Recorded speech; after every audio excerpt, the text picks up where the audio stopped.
नमस्कार, TV network देख रहे हैं आप और मैं हूं शिल्पा शर्मा।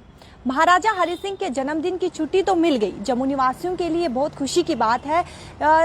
संघर्ष की बात करें तो काफी संघर्ष किया उन्होंने और सफलता उन्हें मिल चुकी है। लेकिन वहीं पर बात करें पीएचई डेली वेजर्स की तो लगातार वो अपनी आवाज जो है वो रख रही हैं, लेकिन कहीं ना कहीं उनकी आवाज जो है अनसुनी की जा रही है। उनकी मांग की बात करें तो उनकी मांगे जो है कहीं ना कहीं अनसुनी की जा रही है। और हमारे साथ इस वक्त महराज मलिक जी मौजूद हैं, इनसे बातचीत करेंगे। सर, महाराजा हरि सिंह की छुट्टी तो मिल गई, लेकिन पीएचई डेली वेजर्स का क्या? छुट्टी की मांग कुछ लोगों ने रखी थी, ज़रूरी था ये, बहुत पहले हो जाना चाहिए था, क्योंकि एक बहुत बड़ा नाम है जिन्होंने रियासत के लिए काम किया है, जम्मू कश्मीर के लिए बहुत काम किए हैं। तो ये मांगने वाली चीज़ नहीं थी और ये लोगों को समझना चाहिए था।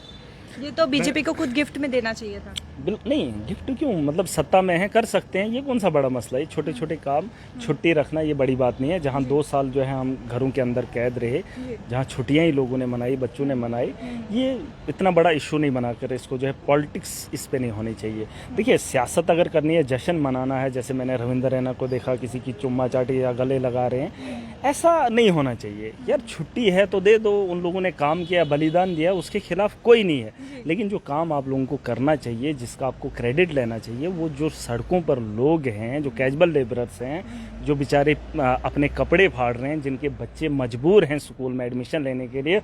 यहाँ तो प्राइवेट इतने स्कूल हैं, इतने महंगे जो हैं, ऊपर से महंगाई सरकार ने कर रखी है, और ये जश्न मना रहे एक छुट्टी पे। वो तो देना था, इसमें बड़ी बात क्या है? एक छुट्टी देना, ये आपको क्या लगता है बहुत बड़ी बात? बहुत बड़ा कांड कर दिया इन्होंने। ऐसा नहीं है। अगर जम्मू निवासियों का हक था। मैडम क्यों ऐसी बात कर रहे हो? जो मुद्दा ही नहीं, मैं तो कहता हूँ ये काम तो खुद किसी ने करना चाहिए था, ये तो पुरानी सरकारों ने करना चाहिए था। इनका तो मतलब ही नहीं बनता है ना। ये लोग कौन होते हैं छुट्टी देने? हमें पता है महाराजा हरि सिंह कौन है, हमने उसके बारे में पढ़ा है। मुझे फख्र है कि वो एक शख्स था जिसने यहाँ पर बहुत कुछ किया है। बहरहाल इस मुद्दे पे नहीं जाना चाहता हूँ। ठीक है, अगर ये भाजपा के लोगों ने किया तो मैं उसी जम्मू की आवाम से पूछना चाहूँगा, जम्मू कश्मीर की आवाम से, अगर छुट्टी देने का काम भाजपा क्रेडिट खुद को ले रही है, तो अगर ये कर सकते हैं, छुट्टी इन्होंने शुरू कर दी, तो मुझे बताओ डेली वेजर्स को परमानेंट करवाने में तकलीफ क्यों हो रही है? जी। ये काम भाजपा नहीं कर सकती? नरेंद्र मोदी जी देश के प्रधानमंत्री हैं, मेजॉरिटी में इनकी सरकार है, चाहे राज्यसभा है चाहे कहीं। वही मेरा सवाल है कि डिले क्यों? ये मुझसे क्यों पूछ रहे हो? तभी तो हम इनके मुखालिफ हैं, हम तो बागी हैं इनसे, क्योंकि ये एक आम आदमी को दबाकर, लूट घसीट कर, ये तो एक एक चीज दे, जैसे कुत्ते को कोई टुकड़ा फेंकते हैं ना, ताकि वो हमारे पीछे आ जाए। ये इंसान का रोजगार हो या कोई भी काम हो, एक आदमी को पहले एक दिन पोल देंगे, फिर दूसरे इलेक्शन में पानी देंगे, फिर तार देंगे, फिर एक और इलेक्शन जीतेंगे। जैसे दिल्ली में अरविंद केजरीवाल ने आम आदमी की हर प्रॉब्लम को 5 साल के अंदर पूरा किया। लेकिन ये लोग करना नहीं कर सकते थे, लेकिन करना, फिर इनके पीछे कौन चलेगा? और ये अनपढ़ और जाहिल लोग, ये कॉमेडियन लोग, क्या है इनकी औकात? किस तरीके से इन लोग बात करते हैं? ये लीडर के काबिल हैं, सियासत के काबिल हैं? यहाँ पढ़ा लिखा तबका होना चाहिए था, जो सड़कों पर है वो सत्ता में होना चाहिए था। तो काबिल कौन है फिर? मैडम, यहाँ यूथ जो सड़कों पर रो रहा है, जिन्होंने एग्ज़ाम क्वालिफाई किए, जो एसएसबी से परेशान है, जो यूनिवर्सिटी में नौजवान पढ़ रहा है, जो स्कूल के अंदर नौजवान, उसमें भी धांधली निकलती है रिक्रूटमेंट। वही तो मैं कह रहा हूँ। जो लोग सड़कों पर बैठकर इन लोगों से इंसाफ मांग रहे हैं, जो चीटिंग करके यहाँ पर पहुंचे हैं, उन लोगों को जो है समझना चाहिए। उन नौजवान, जैसे मैं हूँ, मैं तो भीख नहीं मांग रहा हूँ इनके सामने, मैं तो इनकी आंखों में आंखें डालकर इनके खिलाफ खड़ा हूँ। अपना हक हम खुद लेंगे और अपना मुस्तकबिल हम खुद लिखेंगे। वही तो हम चाहते हैं, पढ़ा लिखा तबका जो है सियासत में आए। ईमानदार लोगों का काम है। जब ईमानदार लोग सत्ता में होंगे, भाजपा ने कौन सा काम किया 8 साल से लगातार ये लोग यहाँ पर हैं? कौन सा काम किया? कैजुअल लेबरर्स तो इन्होंने 14 में कहा था हम परमानेंट करेंगे। अब जब चुनाव आएंगे तब लॉलीपॉप देंगे। मैंने कहा ना, कुत्ते को एक एक टुकड़ा फेंकना, अपने पीछे पीछे चलाना, तब तक जब तक ना वो दरवाजे के अंदर आ जाए और गेट बंद कर दे, फिर जो उसको कुत्ते को काम करवाना है, बांधना है, पेटना है, मारना है, उसको अंदर जो है। इलेक्शन के टाइम पर ही क्यों मुद्दा उठाते हैं? ये जनता समझेगी, जनता को समझना चाहिए। आवाम, हमारी आवाम जो है बेबाक आवाम है, इस बार उनके झांसे में नहीं आएगी। इस बार इतिहास बदलेगा और हमारा जो सपना है हम देश को नंबर 1 बनाना चाहते हैं। जो लोगों की ज़रूरियात है जब वो पूरी होंगी तो देश हमारा तरक्की करेगा। जब धांधलियाँ देश का, हम बिजली के लिए रोएंगे, गर्मियों के दिन हमें बिजली नहीं होगी, जो हमारी पैदावार है हम लोग उससे जूझ रहे हैं, पानी हमारा अपना रिसोर्स है उससे हम जूझ रहे हैं, बेरोज़गारी इतनी बढ़ गई है और दावे कर रहे हैं पार्लियामेंट में बैठ के, वहाँ पर चढ़ चढ़ के विदेशों में बोल रहे हैं कि जम्मू कश्मीर खुशहाल है। गवर्नर साहब कह रहे हैं कि जम्मू कश्मीर में खुशहाल, सिनेमा हॉल खोला है कश्मीर के अंदर, गवर्नर साहब बड़े दावे कर रहे हैं। मनोज सिन्हा, 3 आदमी जो जम्मू कश्मीर को जानते ही नहीं थे, जो कभी जम्मू कश्मीर आए ही नहीं थे, वो पूरी सरकार आज चलाने का काम करें। और इन लोगों से ये उम्मीद, सिनेमा हॉल खोला है, ट्विटर पे हैंडल पे धांधलियाँ हो रही है, छुट्टी दे दी, नाच गाना हो रहा है और नौजवान सड़कों पे है, उनसे बात करने के लिए इनको टाइम नहीं। देखिए मैं साफ बात बोलूँगा, इन लोगों को अगर लगता है रोक लो, इन लोगों को अपने घरों में मत आने दो। अगर नहीं बनता है, क्योंकि ये डिक्टेटर लोग हैं, ये गुंडागर्द लोग हैं, इन्हें मैं दहशतगर्द भी कह सकता हूं, जो आवाम का मुस्तकबिल रौंद रहे हैं। इन लोगों को वोट की ताकत जिस दिन आम आदमी के पास आएगी, लेकिन सब चीज़ें याद करनी है और वोट की ताकत से इन्हें रोकना चाहिए। बहुत सारे डेली वेजर्स जो हैं उन्होंने सुसाइड भी कर दिया पैसे की तंगी के कारण, उनके लिए कुछ कहना चाहेंगे? देखिए मैडम, वो मेरे घरों के अपने लोग हैं। मैं भी वैसी फैमिली से हूँ जहाँ हमारा रोज़गार बड़ा मुश्किल से चलता है। हमारे घर का खर्चा, बिजली से हम जूझ रहे हैं, पानी से जूझ रहे हैं, फिर पानी के लिए बहुत सारी मुश्किलात का सामना उठाना पड़ता है। बिजली का बिल जिस दिन आता है पे करना पड़ता है, और अगर बिजली ना भी हो तब भी बिजली का बिल देना है। कोई पूछताछ नहीं है, कोई मतलब ट्रांसपेरेंसी नहीं है। हमारे बच्चे को लेकिन स्मार्ट मीटर लगाना है, वही मैं कह रहा हूँ। हमने तो ये तक कह दिया था, मैंने एक कैंपेन चलाया था 2015 में कि बिजली का किराया देना बंद कर दो। या तो हमें सड़कों पे आना पड़ेगा, हमारे पास ताकत है, हम सरकार को वो पैसा नहीं देंगे, क्योंकि हम लोगों को जब बिजली नहीं मिलती है तो हम बिल क्यों भरें। लेकिन लोगों ने उसमें कोऑपरेट नहीं किया। लेकिन मुझे पूरी उम्मीद है कि जिस दिन आवाम समझ जाएगी, दिल्ली की आवाम ने एक छोटा सा फैसला किया था 2014 में, 13-14 में, उन्होंने आम आदमी पार्टी को चुना। आज जाइए दिल्ली के स्कूल देखिए, खुदा की कसम करके कहता हूँ, मैं देख कर आया हूँ। मैं गरीब के बच्चे को स्विमिंग पूल पे नहाते हुए देख कर आया हूँ। मैं गरीब के बच्चे को एक ऐसे कमरे में देख कर आया हूँ जहाँ हमारे यहाँ अमीर से अमीर आदमी भी प्राइवेट स्कूल में वैसी तालीम नहीं हासिल कर सकता है। और बच्चों का मैंने जो माहौल वहाँ पर देखा, मैं अपने आप को कोसता हूं और उस वक़्त के उन नेताओं को कोसता हूं जिन्होंने मेरे सरकारी स्कूल ऐसे बनाए हैं जहां मुझे घर से भी ज़्यादा नफ़रत होती है।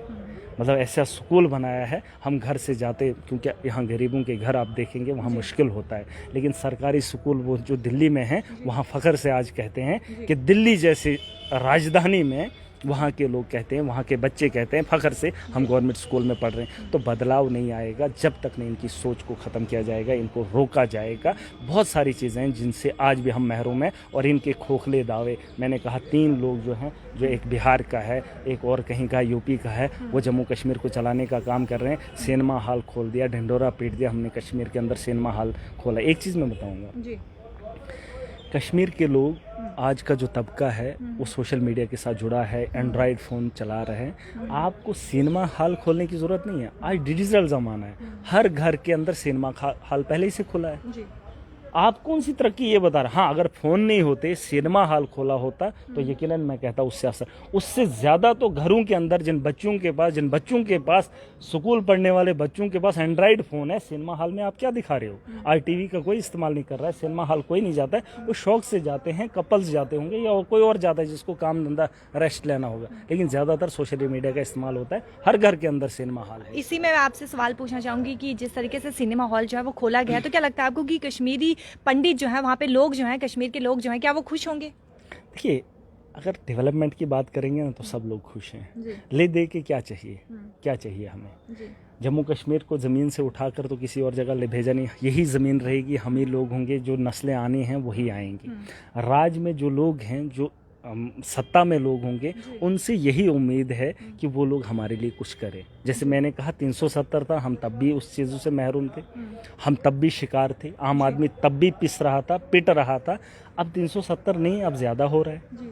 और ये मैं नहीं कह रहा हूँ, आप जम्मू कश्मीर के किसी भी नौजवान से पूछ लीजिए तो फ़ायदा क्या है? ये सिनेमा हॉल खोलें, धर्म की राजनीति करें, या डोगरों को बेवकूफ़ बनाएं, या कश्मीर के कश्मीरियों को बेवकूफ़ बनाएं। उमर अब्दुल्ला की बात हो, उन्होंने कहा 370, पहले आप बोल रहे हैं कोर्ट में केस है, उनके किसी खानदान में से किसी बाप की कमाई से उन्होंने कोर्ट में केस किया है। ये चीज़ें जो बेबुनियादी जो ये 2 साल मैंने पहले बात बोली है, चाहे तो आप देख सकते हैं, और जिन लोगों को शक होगा 2 साल पहले हमने गाँव की सीढ़ियों पे चढ़ के बोला था कि ये माहौल क्या है। और राजनीति को समझने के लिए जिस मकसद से वोट देना होता है वो मकसद इनके यहाँ से कभी पूरा नहीं होता है, चाहे वो यहाँ एलजी मनोज सिन्हा हो या दिल्ली में बैठी इनकी भाजपा सरकार हो या इनके गलियों में चल रहे वो ड्रामेबाज, उनके क्या क्या कहें, मैं तो उनको कुछ नहीं कहूँगा, लेकिन वो जो बच्चों के साथ खेलते हैं, फिर ये करते हैं, फिर बोलते हैं हमने किया, हमने करवाया, उनको बता दीजिए कि आज मौका है। जो जवान सड़कों पे, मनरेगा के एम्प्लॉय सड़कों पर हैं, लोगों को रोज़गार नहीं मिल रहा है, बच्चों के एग्ज़ाम आपने स्क्रैप करवाए और उनमें उन्हीं लोगों के लोग मिलावट से, और इतने बड़े बच्चों का 1000 बच्चों ने क्वालिफाई किया था, वो सड़क पर 1 महीना बैठे थे, और बाद में जब पता चलता है फलां आदमी और बीजेपी के साथ मिला हुआ आदमी, अब वो बोल रहे हैं हमने कार्रवाई की। भाई कार्रवाई ये करनी थी, उन लोगों को अंदर करना था और उन बच्चों को तो जाने देना था ना। अब दोबारा से वो लोग जो हैं बच्चे 2 लाख जो हैं एग्ज़ाम की तैयारी करेंगे, फिर भी 1,000 को लेंगे ना। अब माना कि वो बच्चे नहीं होंगे। आखिरी सवाल मैं आपसे पूछना चाहूंगी, अगर पार्टी जो है वो सत्ता में आती है तो क्या पीएचई डेली वेजेस की जो मांग है पूरी की जाएंगी? मैडम एक ही बात है, हम अपने लिए नहीं आए हैं जी। हमने दिल्ली में करके दिखाया, हम वादे नहीं करते हैं, हमारी यहाँ गारंटी है, हमारे गारंटी के साथ काम करते हैं। हमने दिल्ली के अंदर जो बोला था सो कर दिया। आपको ये देखने की ज़रूरत नहीं है, आप दिल्ली के लोगों से पूछ लीजिए, अब आप पंजाब के लोगों से पूछ लीजिए। हमने कहा था बिजली मुफ्त करेंगे, कर दिया। ओल्ड एज पेंशन हमने वापस लाने के लिए प्रोसेस चलाया है और चला लेंगे, और हम लोगों को, नौजवानों को रोज़गार देंगे, बेहतर स्कूल बना। अब स्कूल तो 6 महीने में तैयार नहीं होंगे, एक बहुत बड़ा प्रोजेक्ट है, 2 साल लगेंगे। अब पंजाब के स्कूलों को देखेंगे, जब 2 साल के बाद वो तैयार होंगे। एक बेहतर माहौल हम दे रहे हैं। हम चाहते हैं कि इस देश को कुछ देकर जाएंगे, वो लूटना चाहते हैं, वो क्या मांगे पूरी की जाएंगी? मैं अपने सवाल से नहीं हटूंगी, क्या मांगे पूरी करेंगे अगर पार्टी सत्ता में आती है? नहीं, देखिए अभी सत्ता में यहाँ पर आना है ना। मैं ये कह रहा हूँ कि जहाँ हम लोगों ने भरोसा किया, तो उन लोगों से पूछ लीजिए ना कि ये लोग क्या जो बोलते हैं वो करते हैं। अगर वो लोग आपको बताएंगे कि वाकई में हमने इनको वोट दिए थे और इन्होंने हमारे काम किए, तो फिर भरोसा करना कौन सी बड़ी बात है। मैं तो ये नहीं कहूँ, देखिए आप साफ तौर पर ये कह रहे हैं कि पीएचई डेली वेजेस जो है वो भरोसा कर सकते हैं आम आदमी पार्टी? मैडम हमने बहुत कुछ करना है। हमने पंजाब के अंदर आते आते पहली कैबिनेट में परमानेंट कर दिया। हमने लोगों को सड़कों पर आने से उनको नहीं मौका दिया कि वो सड़कों पर आते। हमने कमिटमेंट की थी हम आप लोगों के साथ इंसाफ करेंगे, हमने कर दिया परमानेंट। आप पंजाब के लोगों से पूछ लीजिए ना। और जम्मू कश्मीर में बहुत कुछ कर सकते हैं, बहुत कुछ हो सकता है, लेकिन करने की नीयत होनी चाहिए, ईमानदार नेता होने चाहिए, एमएलए आपका ईमानदार होना चाहिए। अगर वो चोर होगा, क्रिमिनल होगा, तो उससे क्या आप उम्मीद रखोगे? जब तक न यहाँ की आवाम ईमानदार पार्टी को चुनेगी, ईमानदार लोगों को सत्ता में लाएगी, तब तक जो है किसी का भी हुलिया न बदलने वाला है, न देश का, न अपने घर का। जी बिल्कुल। पीएचई डेली वेजेस की हम बात करें तो जिस तरीके से वो लगातार मांग कर रहे हैं, मांगे लेकिन कहीं ना कहीं उनकी अनसुनी की जा रही है। और जिस तरीके से हमने पूछा और साफ तौर पर उन्होंने कहा है कि भरोसा वो कर सकते हैं। उन्होंने बात को घुमाया फिराया, लेकिन आपको हम बता दें, इन शॉर्ट हम आपको बता दें कि उन्होंने कहा है कि जहाँ जहाँ हमने वादे किए थे, हमने वो वादे जो है वो पूरे किए। आम आदमी पार्टी की बात करें तो जो वादे उन्होंने किए थे लोगों के साथ, वो वादे जो है वो पूरे किए गए हैं। और साफ तौर पर इनके कहने का मतलब यही है कि आश्वासन की बात करें या फिर वादे की बात करें या फिर भरोसे की बात करें, तो भरोसा जो है वो कर सकते हैं पीएचई डेली वेजेस आम आदमी पार्टी पर। साफ तौर पर महराज मलिक ने कहा है। और वहीं पर पीएचई डेली वेजेस की बात करें तो पीएचई डेली वेजेस लगातार लड़ाई लड़ रहे हैं, आवाज़ उठा रहे हैं, लेकिन कहीं न कहीं उनकी आवाज़ जो है अभी तक मांगे उनकी पूरी नहीं की गई है। कमेंट सेक्शन पर अपनी राय जो है वो जरूर रखेगा। देखते रहिए टीवी नेटवर्क। शिल्पा शर्मा के साथ न्यू अपडेट्स के साथ कैमरा पर्सन गोपाल।